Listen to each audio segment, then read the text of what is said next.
মাজার ভাঙছে যারা, মাজার ভাঙছে যারা, মাজার ভাঙছে যারা, মাজার ভাঙছে যারা। আর বিশেষ করে যারা মাজার ভাঙচুর করছে তাদের বিরুদ্ধে আমরা যদি এইভাবে আলাদা আলাদা ভাবে আসি আমরা কখনো সফল হতে পারবো না। এইভাবে একটা বৈঠকের মতো আমরা যদি আসি, যারা রাত্রে 1টা, 1:30, 2টায় 300 মোটরসাইকেল, তার মধ্যে 600 লোক হাতের মধ্যে রামদা চাপাতি লয়ে যারা 1টা ঘন্টা 2টা ঘন্টার মধ্যে একটা মাজার ভাঙচুর করে চলে যায়, তাদের বিরুদ্ধে আমরা এইভাবে আনন্দ করছি আলহামদুলিল্লাহ যারা আহ্বান করছেন, কিন্তু এইভাবে আমরা আলাদা আলাদা ভাবে হয়ে তাদের বিরুদ্ধে আমরা লড়তে পারবো না। আমাদের লড়তে হলে একটা প্ল্যাটফর্মের মধ্যে আসতে হবে। চিস্তিয়া, কাদরিয়া, নকশবন্দিয়া, মুজাদ্দিদিয়া, ভাঙ্গারিয়া, বরিয়াবর, ফকিরমাওলা, দরবার শরীফ, শ্যামপুরি, জাকেরবাটি সমস্ত দরবারের লোকেরা একটা পতাকা দলে আসতে হবে। আমরা যদি তরিকার লোক হয়ে আমাদের ভিতরে হিংসা থাকবে কেন? আমরা যদি তরিকার লোক হয়ে আমাদের ভিতরে অহংকার থাকবে কেন? তাইলে আমরা একটা প্ল্যাটফর্মে আসতে পারি না কেন? এক একজনের ডাকে 12 জন 200-300 লোক নিয়ে বৈশা 1 ঘন্টা 2 ঘন্টা অবস্থান করে বাড়ি দিয়ে চলে যায়। আসার আগেই বলছে যাবো, আসবো, তুমি দেরি করো, আমি আসতেছি। এইভাবে করলে তো হবে না। আমাদের যেদিন থেকে আমরা তরিকতের হাতে হাত দিয়েছি, আমরা তরিকার পাগল যারা ওই দিনই তো মরে গেছি। আমাদের নতুন করে মারার আর কিছু নাই। তবে একটা লোক যে মিছিলে আসবে, মানববন্ধনে আসবে, একটা প্রতিবাদ সভায় আসবে, তারা যদি ধৈর্য কোনো না কোনো ভাবে জেলখানায় নিয়ে যাওয়ার শুনে আনবো কি? সে যদি মিছিলের মধ্যে অ্যাক্সিডেন্ট হয়ে হাত পা ভেঙে যায়, তাহলে চিকিৎসা করাবে কে? সে যদি মিছিলের মধ্যে পড়ে তার জীবন চলে যায়, তাহলে দেখবে কে? আমার সাগর চাঁদ ভাই আঙ্গুল উঠে বলছে আমি করবো, আল্লাহ তোমার কাছে লাখো কোটি শুকরিয়া। এরকম হাজারো সাগর চাঁদ ভাই আমাদের মাঝে আছে। তাদের সবাই মিলে একটা প্ল্যাটফর্মে আসতে হবে এবং একটা ফাঁদ করতে হবে। আমাদের একমত আমার সাগর চাঁদ ভাই, আমরা সবাই একমত, কিন্তু আমি মনে হয় আমাদের একটু সমন্বয়ের অভাব আছে। মঈনুদ্দিন টিপু সাহেব যেই পরিশ্রম করছে আমি দেখছি, যে বাবাজানকে সমন্বয় করে, শুধু তাই না, সারা বাংলাদেশে যত পীর মাসে আমরা সকলকে ডাকবো এবং সকলে আমি ডাকবো, ডাকার আশায় থাকবো। কেন আজকের অনুষ্ঠানে আমাকে কি দাওয়াত করে নেই, মনে কিছু করেন না, কিন্তু আমি আমার নিজ দায়িত্বে চলে এসেছি। আর দাওয়াতের বাকি রইল কি? আবুল ভাই একসাথে গান করলাম, আবুল ভাই বললো, আমাকে বলছে তারা হয়তো ভাবছে একজনকে বললেই তো সবার বড় হয়ে যায়। তাহলে আমরা যেন একটা প্ল্যাটফর্মে আসতে পারি। কথাটা জোরে কইছি, স্কেলটা 10 ধরো 12 ধরো। বলবো আমরা যারা বিশেষ করে তরিকা আহলে বায়াত, বিশ্ব আহলে বায়াতকে বিশ্বাস করি, আল্লাহর ওলি আউলিয়াকে বিশ্বাস করি, হায় হায় রে, আল্লাহ বলেছে আল্লাহর ওলি যে যারা, যে ওলির সাথে জিহাদ ঘোষণা করা, আমি আল্লাহর সাথে জিহাদ ঘোষণা করা। আল্লাহর সাথে জিহাদ ঘোষণা করে পৃথিবীর কেউ পার পাবে না। আল্লাহ ছাড় দেয়, ছেড়ে দেয় না। আমার লাস্ট কথা, যারা মনে করে যে দেশে মাজার থাকবে না, আমি মনে করি তারা যে ধ্বংস হবে।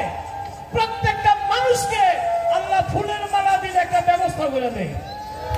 প্রত্যেকটা মানুষকে যদি ধ্বংসের পথে নিয়ে যায়, ধ্বংসের একটা রাস্তা করে দেয়। ওরা যারা মাজারের উপর হাত দিচ্ছে, মাজারের সাথে বেয়াদবি করছে, আমি মনে করবো ওরা ধ্বংস হবে।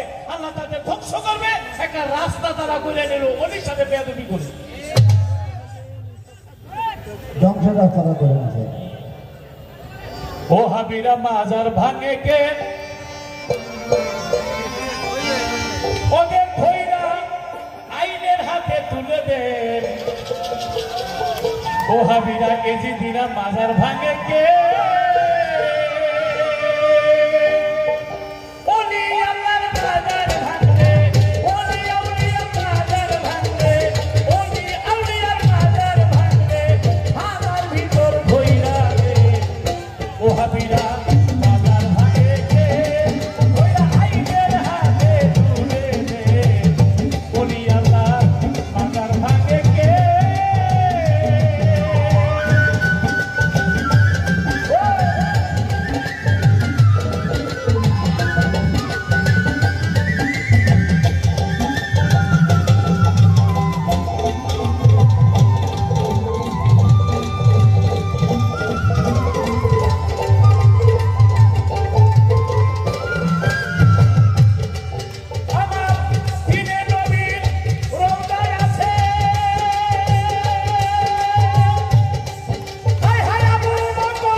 আবু বকর সিদ্দিক, ওমর ফারুক, ওসমান গনি, লক্ষ লক্ষ ওলি আউলিয়ার মাজার আছে।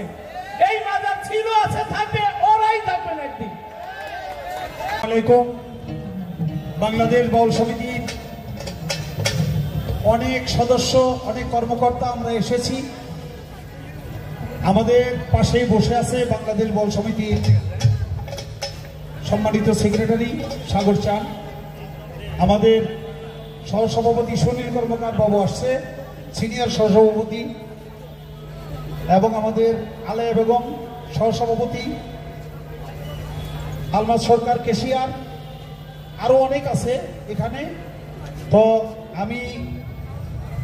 আমরা আজকে যেই একজন মহামানব, আমাদের বয়োজ্যেষ্ঠ মুরব্বী, আমাদের পথ প্রদর্শক জনাব ফরহাদ মজহার সাহেব আমাদেরকে এত সময় দিতেছে আর এত আনন্দ করতেছে, আমার কাছে মনে হয় এই আনন্দ ছেড়ে আমাদের জীবনে কোনোদিনই আলাদা হওয়া উচিত না। আমরা সকলে সম্মিলিতভাবে আসছি বাংলাদেশে ওলি আল্লাহর মাজারগুলো যে যারা ভেঙে ফেললো তার প্রতিবাদ জানাতে। বাংলার ঐতিহ্য, বাংলার কৃষ্টি কালচার, ভাব গান, বৈঠকি গান, লালন গান, পল্লীগীতি, ভাওয়াইয়া ভাটিয়ালি, জারি সারি, নাটক, যাত্রা, এ সবগুলো আমাদের বাংলা ঐতিহ্য। আমাদের ঐতিহ্য আমাদেরকেই ধরে রাখতে হবে। মাজারের সাথে, মাজার শরীফের সাথে এই গানগুলোর সাথে একটা সম্পৃক্ত যোগসূত্র আছে। আমরা মাজারে মাজারেই বেশিরভাগ থাকি, কারণ অলি আল্লাহর মাজার থেকে আমরা ধর্ম পেয়েছি, অলি আল্লাহর মাজার থেকে আমরা মানবতা শিখেছি। সেই মাজারগুলো যারা ভাঙে তারা সত্যিকারে মাজার মনে তারা করে না, মাজার যে কি এটার গুরুত্ব তারা বুঝে না। ছোট্ট করে 1 মিনিট কথা বলে তারপর আমি গানে চলে যাব। নবী করিম সাল্লাল্লাহু আলাইহি সাল্লাম যখন মক্কা থেকে মদিনায় যায়, হিজরত করে, তখন মসজিদ নির্মাণ করবে, সেটা হলো মসজিদে নববী। যে জায়গাটা নির্বাচিত করলো সেই জায়গাটা হলো উঁচু উঁচু টিলা ছিল এবং ইহুদিদের কবর ছিল, বড় বড় গাছ ছিল, খেজুর গাছ। তখন নবী করিম সাল্লাল্লাহু আলাইহি সাল্লাম ওইটাকে মসজিদে নববী তৈরি করার জন্য বলছিল যে তুমি উঁচু উঁচু কবরগুলো, টিলাগুলো, গাছগুলো সবগুলো ভেঙে ঘুরিয়ে সমান করে দাও। আর এইটাকে মাজারের সাথে এরা তুলনা করে যে নবী কইছে মাজার ভেঙে দিতে। না, মাজার আর কবর এক জিনিস না। মাজার যদি নবী ভাঙতে বলতো তাহলে নবীর রওজা থাকতো না। যে হযরত আলীকে ভাঙতে হুকুম দিল সেই মাওলা আলীর মাজার থাকতো না। সমস্ত সাহাবাদের এরকম মাজার ছিল, সমস্ত সাহাবাদের মাজার ছিল জান্নাতুল বাকিতে। আপনারা গুগলে সার্চ দিয়ে দেখবেন, এখন ওটা ভেঙে গড়িয়ে দিছে সৌদ। সেই সৌদ বাদশা হলো দুঃস্থ, সে হলো রাজপ্রাসাদ দখল করে তারপরে তার রাজতন্ত্র যেভাবে চালু করছে, সে যেটা বুঝছে সেটা চালু করছে। তাই ওই দেশে মাজার কম, কিন্তু আপনি দেখবেন বিভিন্ন রাষ্ট্রে ওলি আল্লাহদের মাজার, গাউস কুতুবদের মাজার, নবী রাসূলদের মাজার, অনেক নবী রাসূলের মাজার আছে, সাহাবাদের মাজার আছে, 4 ইমামের 4 মাযহাব 4 ইমামের মাজার আছে। বাংলাদেশে এর ব্যতিক্রম না। এগুলো হলো মাজার। মাজার কি? মাজার শরীফ। শরীফ মানে হলো পবিত্র, যে জায়গায় আল্লাহর ওলিরা বিচরণ করে, যে জায়গায় পদস্পর্শ করে, সেই জায়গাটা ওলির ছোঁয়ায় জায়গাটাও পবিত্র হয়ে যায়। কেমন করে? মদিনা কিন্তু শুধু মদিনা ছিল, নবী যাওয়াতে ওইটা হয়েছে মদিনা শরীফ, নাকি বাবা? ওইটা মদিনা শরীফ হয়েছে। তেমনি আমার হযরত খাজা গরিব নওয়াজ মঈনুদ্দিন চিশতি, তিনি এসেছে বলে ওই জায়গার নাম হয়েছে আজমির শরীফ। বড় পীরের কারণে হয়েছে ওটা বাগদাদ শরীফ, বাগদাদ শরীফ। আর হযরত আলী করমুল্লাহ রাদিয়াল্লাহু আনহু তার মাজার শরীফ আছে বলে ওইটা হয়েছে নাজাফ শরীফ। তেমনি বাবা আল্লাহ তাআলার ঘর, তার নাম হলো কাবা শরীফ, নাকি? এগুলো সব পবিত্র, তাই মাজার আর কবর এটা যারা বুঝে না তারাই কেবল এই মাজারগুলো ভাঙার চেষ্টা করে। তবে একটা কথা বলি, যুগে যুগে এখনো আমাদের এই আওলাদের রসুল আছে না, রসুলের বংশধর আছে না? তো রসুলের বংশধর থাকলে আবু জেহেলের বংশধর কি ধ্বংস হয়েছে? এজিদের বংশধর কি ধ্বংস হয়েছে? তাইলে নবীর বংশধর যেমন আছে, আবু জেহেলের বংশধর আছে, এজিদের বংশধরও আছে। যারা এজিদের বংশধর, যারা আবু জেহেলের বংশধর, তারাই কেবল মাজারগুলিকে ভাঙ্গে। যারা নাকি হোসাইনি মুসলমান, তারা কোনোদিনই মাজারকে অসম্মানই করবে। আমি একটি গান ছোট্ট করে গাবো, অনেক কথা বললাম, ভুল হলে ক্ষমা চাই। আপনাদের মাধ্যমে এ দেশের রাষ্ট্রপ্রধানকে, এ দেশের প্রশাসনিক কর্মকর্তাদেরকে, দেশের গুণীজনদের জানাতে চাই, অনুরোধ করতে চাই, আমরা মাজার ভক্ত লোক, আমরা ওলি আল্লাহ ভক্ত লোক, যাদের মাধ্যমে আমরা ধর্ম পেয়েছি, তাদেরকে যেন আর অপমান করা না হয়। আর যারা মাজারগুলো ভাঙছে তারাই যেন আবার এই মাজারগুলো করে দেয়, সংস্কার করে দেয়, এবং তাদেরকে ধরে যেন প্রশাসনিক কর্মকর্তারা আইনের আওতায়।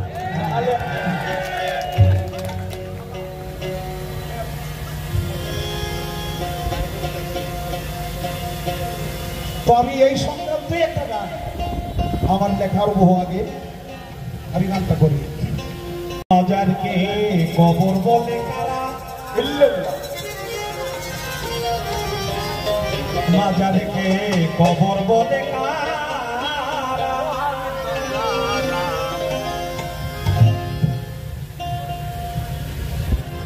কবর খোলায় বাইরে মাটি, কবর খোলায় বাইরে মাটি, কবর খোলায় বাইরে মাটি, কেনে কে হো মারা, মাজারকে মাজারকে মাজারকে কবর বলে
মাজারকে মাজারকে কবর বলে কারা, বন্ধ মূর্খ যারা, মাজারকে কবর বলে কারা, এ চিরিকের দরজা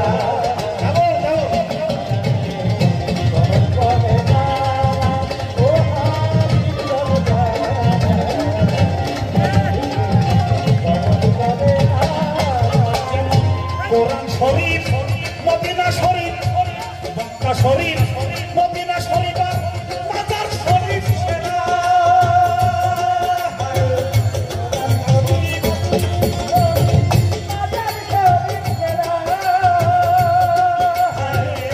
মক্কা শরীফ, মদিনা শরীফ, মাজার শরীফ সেনা, কবর ক্লিয়ার হয় রে শরীফ, কবর ক্লিয়ার হয় রে শরীফ, ওইটা কথা বলায়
দিন ঘটিকায় বাংলাদেশের বিভিন্ন অলি আল্লাহর দরবার থেকে পীর মাশায়েখরা, ভক্তবৃন্দ, আশেকরা, তারা সবাই, বাউল শিল্পীরা, আমরা সবাই একত্রিত হব। আপনারা সবাই আসবেন। মাজার ভাঙ্গার বিরুদ্ধে আমরা একটা বৃহত্তর সমাবেশ এখানে গড়ে তুলব। ধন্যবাদ। ইনশাআল্লাহ।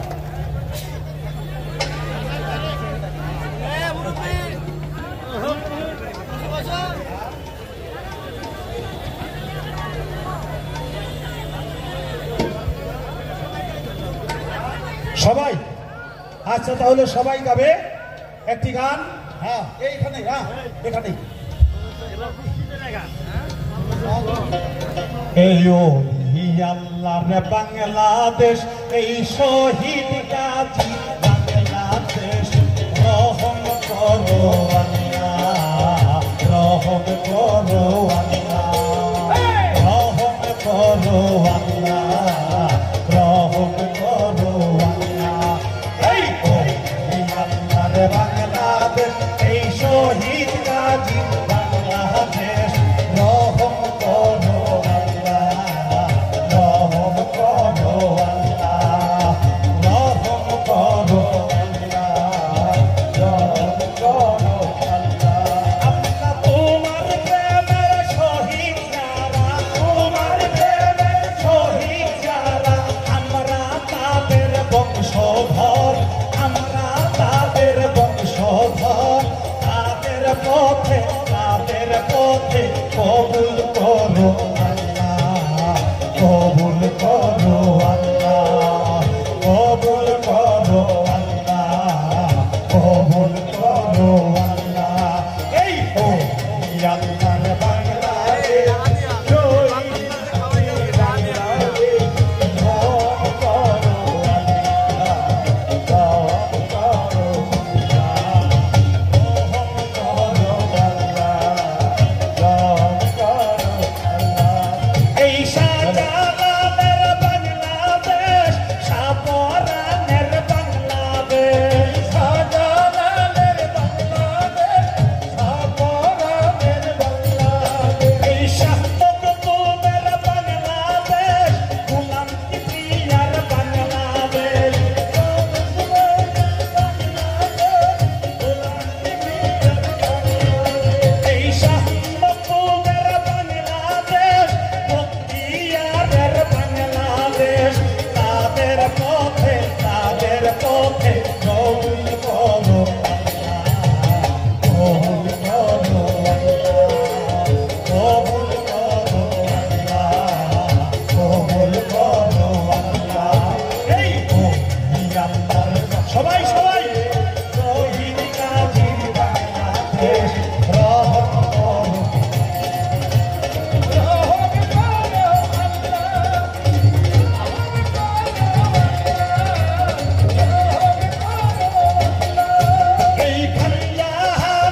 কদমস্তানের বাংলাদেশ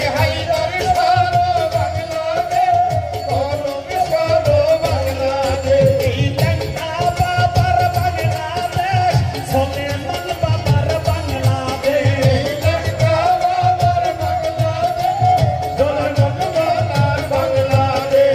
ল্যাংটা বাবার বাংলাদেশ সগুন বাবার বাংলাদেশ তাদের পথে কবুল করো আল্লাহ, কবুল করো আল্লাহ, কবুল করো আল্লাহ, কবুল করো আল্লাহ।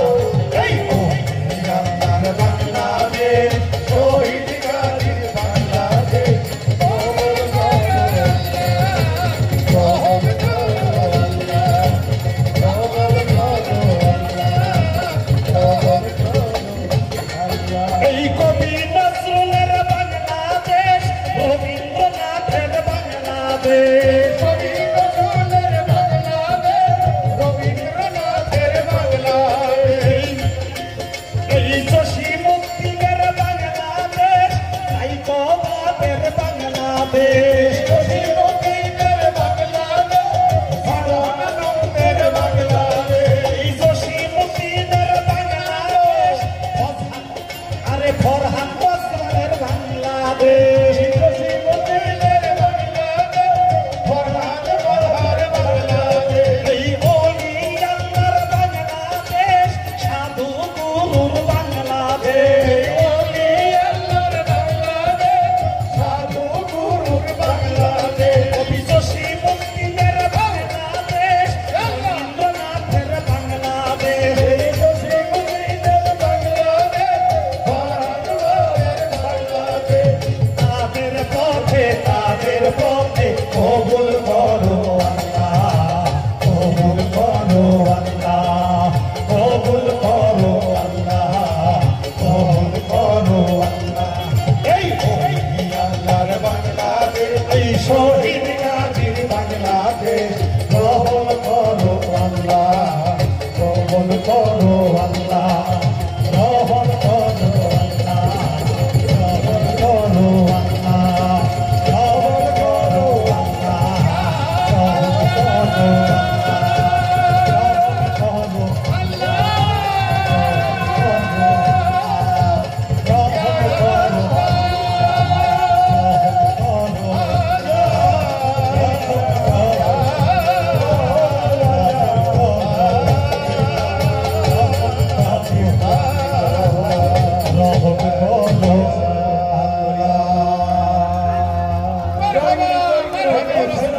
আসলে আমি এত গুণীজনের গুণী জ্ঞানী সকলের উপস্থিতিতে আমার অন্তরটা ভরে গেছে। এই পরিবেশে ভালোবাসার মানুষগুলির পাশে থাকলে এমনি শক্তি বেড়ে যায়, আত্মার আনন্দ বেড়ে যায়। যেখানে প্রেম সেখানেই খোদা। আর এটাই হলো প্রেমের আয়োজন, প্রেমের সমাবেশ, অহংকার মুক্ত। এখানে আমরা সবাই একাকার হয়ে গেছি। যেখানে অহংকার থাকে সেখানে আল্লাহ থাকে না। অহংকারীকে আল্লাহ পছন্দ করে না। অহংকারী ছিল ইবলিস শয়তান, তাই আদমকে সেজদা করে নাই। আল্লাহ বলেছে আদমকে সেজদা করে সবাই, ফেরেশতারা সেজদা করেছে। মুকরম আবিদ বলেছে আমি 9.5 লক্ষ বছর ইবাদত করেছি, আমি কেন মাটির আদমকে সেজদা করি? আল্লাহ বলেছে আদমের মাঝে আমি আদমকে সেজদা করলে আমি খুশি হব। তারপরে বিতর্ক তুলব, আমি বড়, আমি মুরব্বী, আমি বেশি ইবাদত করছি, ও মাটির তৈরি, আমি মাটি দিয়ে বানাইছি। আল্লাহ বলে আমি আদেশ করছি, আমি তোমার প্রভু, আমি তোমার অভিভাবক, আমি যাতে সন্তুষ্ট সেটাই তোমার করা উচিত। তারপরও মকরম আবিদ সে ইবাদতের অহংকার তুলল। তখন আল্লাহ তাআলা বলল যে তুমি যখন অভিভাবকত্বকে অস্বীকার করলা, আমি তোমাকে যেই সম্মান দিয়েছিলাম, আজ থেকে আমি তোমার সেই মহান পুরস্কারকে তিরস্কারের সহিত বহিষ্কার করে দিলাম তোমাকে। এটা কেন? 9.5 লক্ষ বছর পর্যন্ত সে খোদাকেই সেজদা করছে, তাতে খোদা সন্তুষ্ট হয় নাই, খোদা অসন্তুষ্ট হয়ে গেল।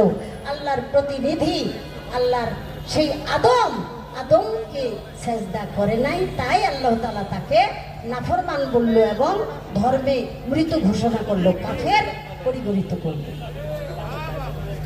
তাহলে সেই পরম সত্তা যেখানে যেখানে থাকে, আমি যদি সেখানে ভক্তি দেই, সেখানে যদি আমি বিনয়ে আমি যদি আত্মনিবেদিত হই, এখানে কার কি বলার থাকে? আমার প্রেম আমার জন্য, আমার মুক্তি আমার জন্য, আমার মুক্তি আরেকজন করতে পারবে না। যার জারিয়া নাফসি তার, আমার কর্মই আমাকে বলে দিবে আমার কি ফল ভোগ করতে হবে, আমার কি প্রাপ্তি। তো যার ফলে এই যে ভাঙা চোরা, মাজার ভাঙা, পাগলকে আঘাত করা, এটা তো কোনো মানুষের কাজ হতে পারে না। তারা মনুষ্যত্ব বিবর্জিত, অন্ধকারে নিবর্জিত অহংকার, যেটা নাকি অহংকার, সেটাই হলো একমাত্র ইবলিশি, শয়তান। তাই অহংকার মুক্ত যদি হওয়া যায়, তাহলে সেই কেবল ভক্ত হইতে পারে। যারা অহংকারী তারা কোনোদিন আল্লাহর দিকে ধাবিত হইতে পারে না। আমি আশা করব যারা নাকি মাজার ভাঙে, কিছু মানুষ আছে তারা নিজের অহংকারে নিজের নেতা হওয়ার জন্য কিছু ছোট ছোট বাচ্চাদেরকে লেলাইয়া দেয়। আমি আশা রাখবো ব্রেন খাটাইয়া, মন মানসিকতা বুঝে যে কোনটা মঙ্গল কোনটা অমঙ্গল, এটাই আমাদের কি মঙ্গল হবে, এই জিনিসটা চিন্তা ভাবনা করে সবাই যেন কাজ করে। আমি আশা রাখবো আর যেন কোনো মাজার ভাঙা না হয়। আমাদের কোনো অস্ত্র নাই, আমাদের কোনো হাতিয়ার নাই, আমরা গাল দিতে পারি না, মারামারি করতে পারি না, একটা অশ্লীল শব্দ বের করতে পারি না। জি জি জি, এতগুলি মাজার ভাঙা হয়েছে, এখন পর্যন্ত জোর প্রতিবাদ করা হয় নাই, এবং ফেজ দেখতেছি, ভিডিও ফুটেজ দেখতেছি, কিন্তু একটা মানুষকে আইনের আওতায় আনা হয় নাই। তাহলে আমাদের আর বুঝতে বাকি নাই যেটা ইশারা কোথা থেকে আসতেছে। উপরেরও কিন্তু একটা উপর আছে। ওই আমার অলিয়া উলিয়ারে যে আঘাত করে, আমাদের মতো কাঙ্গালদেরকে যে আঘাত করে, আঘাত আমরা শুয়ে গেলাম, কিন্তু এই আঘাত যখন তোমাদের উপর আসবে, আমি সেই ভয় পাই তোমরা কোথায় দৌড়াবা। আমার সাধারণ জ্ঞানে বলে তোমাদের প্রত্যেকটা মস্তিষ্ক বিকৃত হয়ে যাবে, তোমরা বিকলাঙ্গ হয়ে যাবা। যেই হাত দিয়ে আল্লাহওয়ালা আল্লাহর মাজারকে তোমরা আঘাত করেছো, তোমরা বেশি দিন টিকতে পারবা। আমার কথা না, এটা স্বয়ং তারই কথা।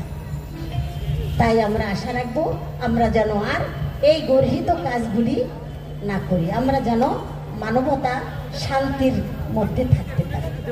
আশা করি কথাটা বলা হলো। হ্যাঁ হ্যাঁ, আজান হচ্ছে, আজানের পরে কিছু সময় আমরা নেব, তারপরে আল্লাহ যদি বাঁচায় একটা গান করব। ধন্যবাদ, সবাইকে অপেক্ষা করতে হবে। হ্যাঁ, আমাদের আয়োজকের মূল যিনি আমাদের জনাব সুফি সাধক ফরহাদ মাঝার, সে ভাইজানের সাথে প্রায় 3 যুগ হয়ে যাবে একসাথে দেখা সাক্ষাৎ। তো আজকে দুইজনেরই বয়স হয়ে গেছে, কিন্তু তারপরও মনে হয় আনন্দ কমে নাই, বরং বেড়েই গেছে। যেভাবে আমার ফরহাদ ভাই মন্দির আনিয়া গানের তালে তালে আনন্দ করলেন, মনে হলো যেন 22-23 বছরের একটা যুবক। আসলে এটার নামই সঙ্গীত। সঙ্গীতটা মানুষকে প্রেম দেয়, আর প্রেমটাই হইল মূল আনন্দ। আমি ছোটবেলায় একটা গান করি,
সবুজ ঘাসে বসতাম আমরা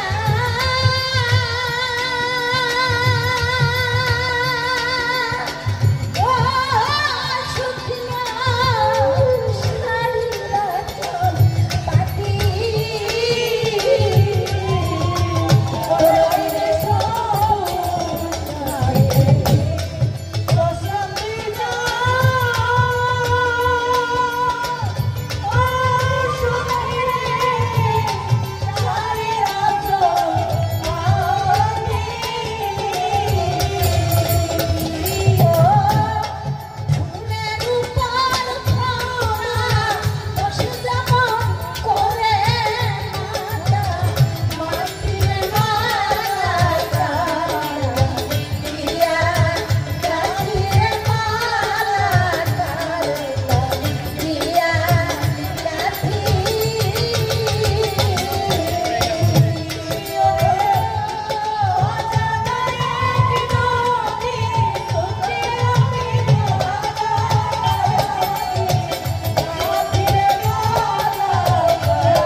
সবাইকে পরিচয় হোক।